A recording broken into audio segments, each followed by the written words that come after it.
plus money and chasing your dreams. DJ B turn the place, everything. Marriage and relationships are not about rings.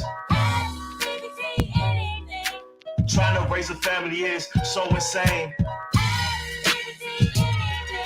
He tries to keep politics off the brain.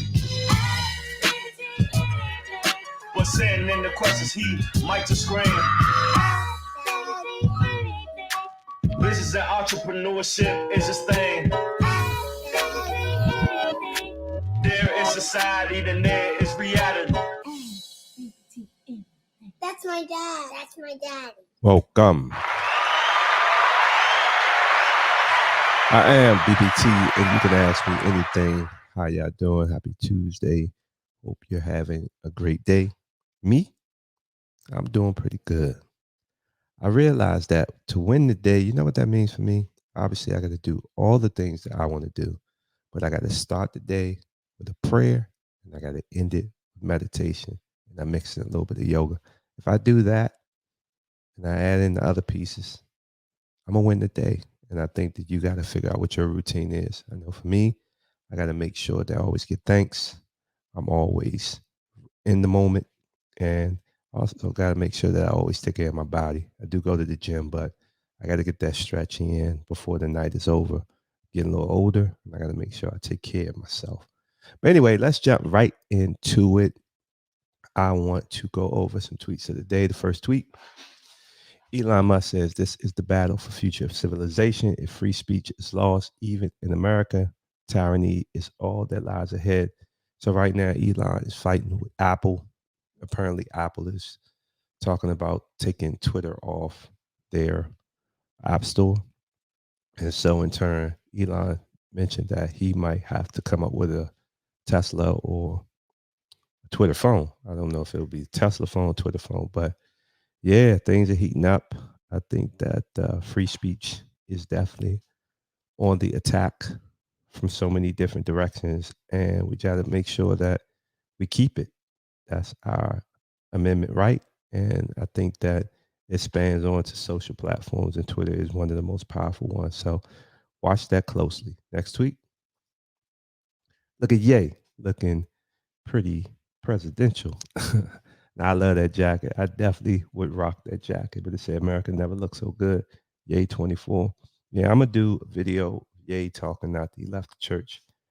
The man is saying the right things, and then in turn, he went in the podcast, walked off. So there's a lot of rumblings about that. But yeah, it's very interesting times for Ye West. Next tweet. Balenciaga canceled Kanye and got canceled. Yeah, Balenciaga, they issued a statement about the kid pedophile pornography thing with the bear with the bondage, and they're apologizing. I just saw some recently that they're planning to sue the advertising company that did the ad. So they're definitely in panic mode. So let's see how that all plays out. Next tweet. Ronald Dawn Jr. says Jewish ran distribution companies are the reason for our yearly traumatizing slave movies at the theaters. They are making a profit off reminding us of slavery. Once a movie comes out that proves blacks are the Israelites, then it's a problem. The NegroNetwork.com. Yeah, I've always heard different takes about slave movies. And for me, when I wasn't hip or aware what was going on, I didn't have a problem with it because it's good to know our history, but we have another history too, where we weren't just slaves. We actually did some amazing things, and unfortunately, those type of movies don't hit the big screen. So I started to think a little deeper, and I said, "Oh, okay. They want us to think that we should be happy where we are." It makes perfect sense why there are not more movies that are depicting us in a more positive light. I've been saying for years, why hasn't Black Wall Street hit the big screen? They don't want to see when we unified, when we did amazing things. They don't want to see it, and they don't want to see how all of that was crushed by this country. So next week, Brian Robinson's hat. Brian Robinson said his friend has a big hat company. If you want a big hat, let me know. I think it's pretty cool Would I rock it? I just don't know how I would get in the car with that hat. But I love new ideas. It looks dope. So definitely check out Brian Robinson and the Big Hat Company. And left hand,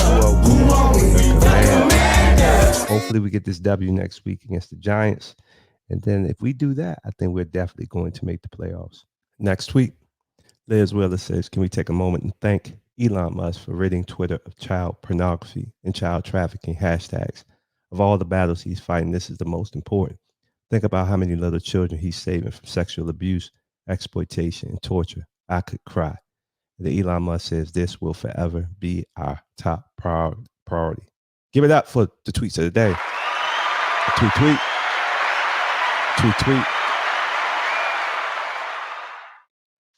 Tweet just makes you think that stuff was on there. And it was on there for a long time.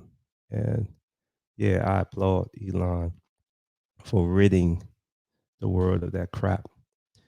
It's sad, man, when you hear the stories, Hollywood actors, child actors getting exploited, getting exposed.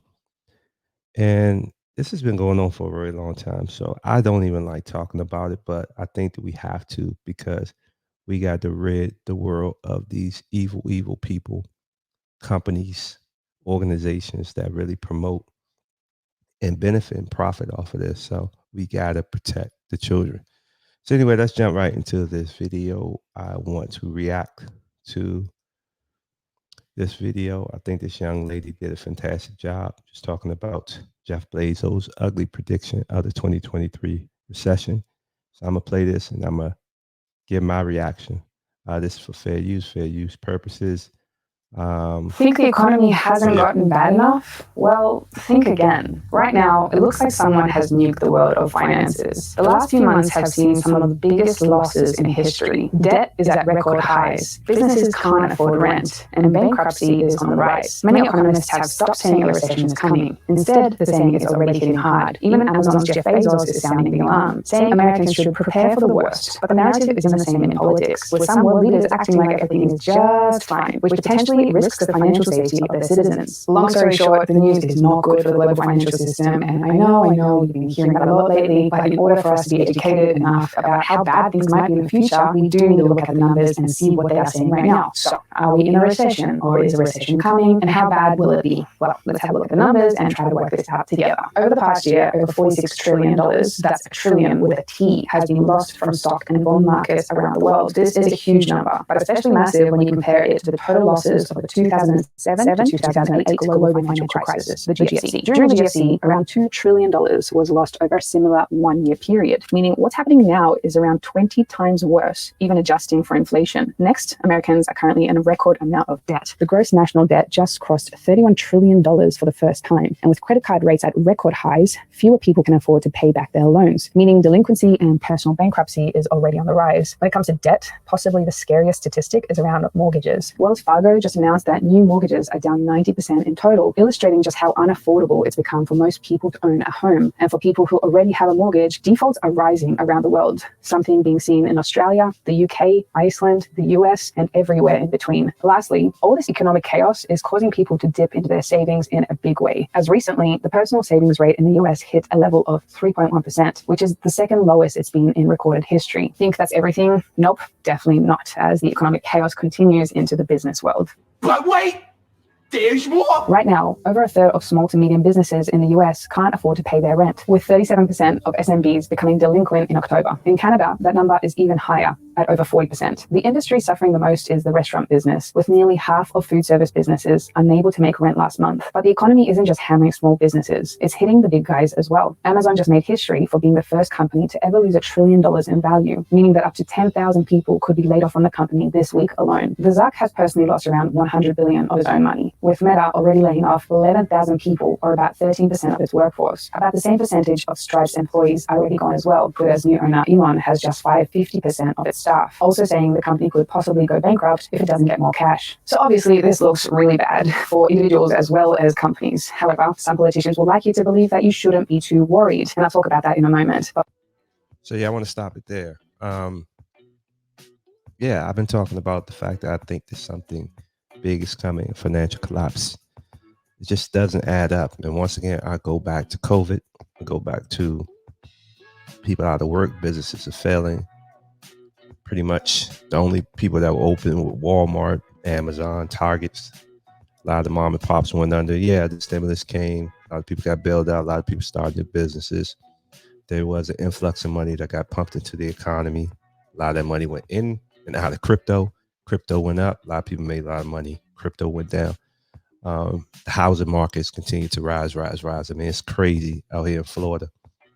And so it just doesn't add up, doesn't make sense. And then when I see these numbers, I'm like, oh shit, yeah, it's coming. It's coming. Because at the end of the day, we can, I mean, like I said, my background is finance, and I understand some aspects of economics, and the way how the money has just been pumped in, it just doesn't add up. Like it's bad. So I want to continue to play this, but I wanted to give my 2 cents. I mean, really break down all of the layoffs between Twitter, Facebook, well, Meta, Amazon shutting down stores. And then you got Bezos coming out and basically saying, listen, y'all better stop spending at Amazon. You know, it's bad when he's telling you not to spend at Amazon. He's saying save your money. So definitely, I stress all the time to start your own things.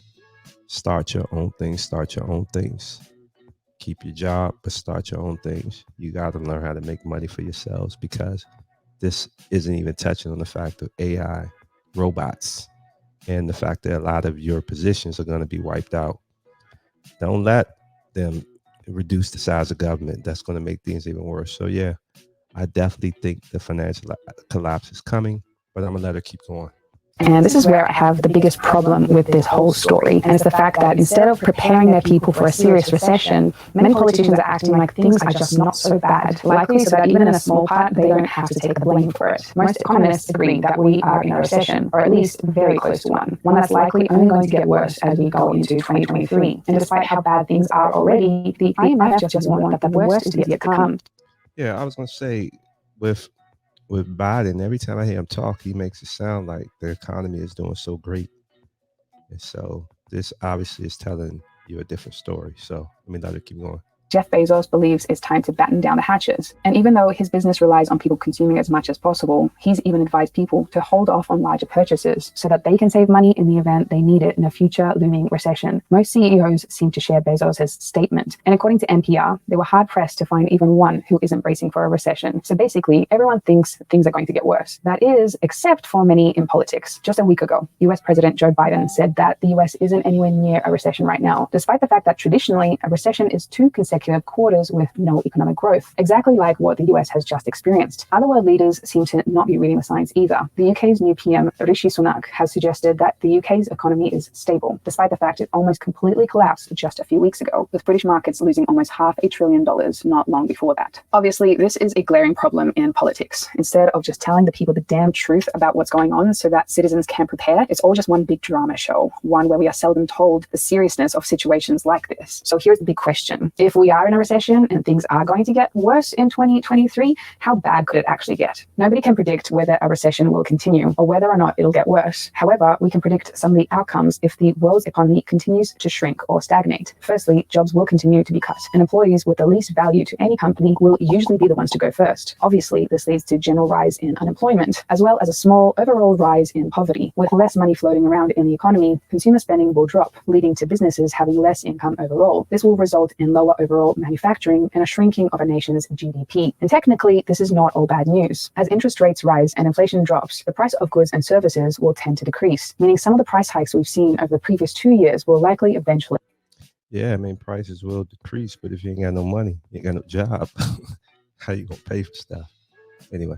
Mellow out. Now, normally I'd like to try to leave you with a solution of how you can prepare for what is coming, but we've already done that before. And there's a ton of free resources online about how to prepare for a recession if you want to educate yourself in that way. And so this time I want to leave you with a more sobering thought about the situation that we are in, one that is driven less by the mind and more driven by the heart. Whenever times of economic stress like this. So I'm going to leave it there. Y'all can go and finish watching the videos called Jeff Bezos' Ugly Prediction for the 2023 election by Sorrel. Many of us like to believe that our governments have our best interest. So yeah, definitely that was a dope recap of things. As I've stated before, I think that we are going to see that financial collapse. I believe that she's not even talking about as bad as it could potentially be because we're still not factoring. I don't know. People don't take AI, robots are coming seriously. The reality is a lot of the jobs are not going to be there anymore. We've already seen it over the last 5 to 10 years, how technology has wiped out a lot of different positions, and it's only going to get worse. It's a lot of things that's already completed and done. They just haven't pushed it out to the mainstream yet. So with all that being said, I don't share this video for you to panic, for you to live in fear. I think you just got to open your eyes and say, okay, what can I be doing differently to prepare myself for what's to come? And one of the things, once again, is to practice the mindset of ownership and saying, yeah, I might work for an employer right now, but I'm going to go out there and start my own. And I think that if you take that, embrace that mentality, and you start to take action, I think that you're going to be fine no matter what. So I'll leave you guys with that note, and I hope that you have a very, very happy Tuesday. I hope that you figure out what things you need to do to win the day, because for me, I figured mine out and I'm trying to practice it on a day-to-day basis. So y'all take care. Peace.